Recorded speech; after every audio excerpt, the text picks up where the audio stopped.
Your advice to screenwriters is to get passionate about what sells. And Yes. I know we talked about that earlier. So for them to, I think the description for your book, you were saying to basically they should forget about comedies. Is that correct, or am I? Look, comedies are fantastic, and you would be correct, anyone would be correct if they said comedies are very high-grossing, popular movies. They absolutely are. The problem is the best way for a new writer to really break into Hollywood and build a career is to go towards the independent space, not the big studios. There's too much noise at the big studio level, there's way too many barriers. So go to indie Hollywood, that's where I work, and that's where really most of the movies and content, that's where it comes from. So on the comedies front, indie Hollywood is not just thinking US and Canada. We're not thinking our domestic English-speaking markets. We're thinking global. We get a lot of our money from overseas, and the problem with most newbie writers is they want to write something like American Pie, a really raunchy comedy, or they want to write a very smart comedy with high-level humor and witty dialogue. Witty dialogue costs a lot of money to dub. Social nuances in Russia or India or Japan are not what they are here. Not every country in the world celebrates Thanksgiving and understands what the Super Bowl means. There are so many subtleties to the international marketplace that even if you nail your comedy script and make it wide enough for an English-speaking audience to understand, that's a very limited part of the world. And the way a Hollywood executive or the way a producer will read that is, that's a very limited cross-section of money, and I'm missing out on a lot of other revenue that can come in. So comedies are great, just keep them in your back pocket. So I'm taking from the Amazon link for your book, Writing for the Green Light, How to Make Your Script the One Hollywood Notices, which is out in March? It's out in March, yes. Great, okay, congratulations. Thank you.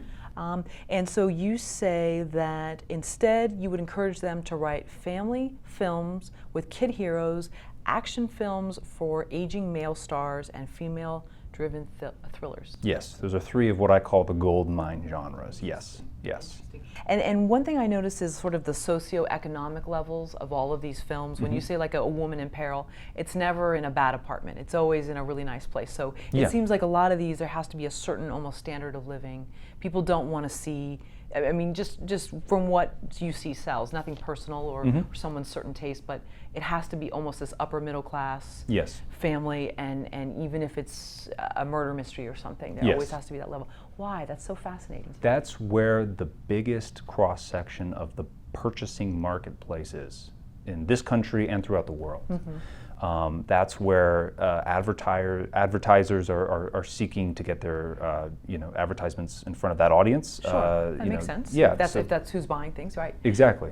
But why wouldn't they want to see? They want to see people of their own thing in a story. They want to see someone at their level of their sort of social strata. Or their idealized level, yes. Ah, okay, interesting. Yes. Okay. I mean, movies and television, it's fantasy. We all want to, we watch it because we identify with these characters, but they are living out something that we're not. They're experiencing something we don't get to. For the female-driven thrillers, I mean, a lot of female-driven thrillers actually answer questions that are more fantasy. What if I had, been with that guy? What if I had made that decision instead? And they sort of answer what could have happened in those scenarios. The tween films, those are fantasies for younger kids where they get to go live this big adventure, and the male action star, I mean, they're just fun, but they really speak to male audiences because it's the ultimate, alpha male doing all the things. It's the Delta Force hero that secretly works on a farm in the middle of Nebraska or something like that. It speaks to middle America, and it speaks to a big cross-section of the world. And a screenwriter trying to make films for an overseas audience, what should they keep in mind? Let's suppose they realize that a large portion of revenue is coming from overseas. Should they try to target stories and make them more, I'm not sure what your phrasing is of it, but more ethnic, or keep it still very Americanized? It's okay to be Americanized.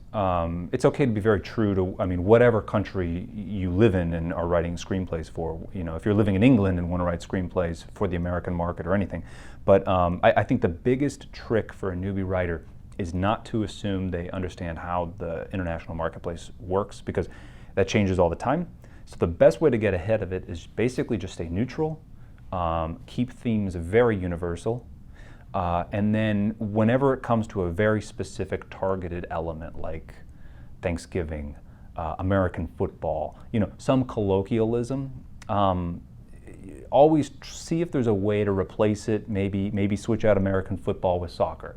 Maybe instead of Thanksgiving, make it Christmas.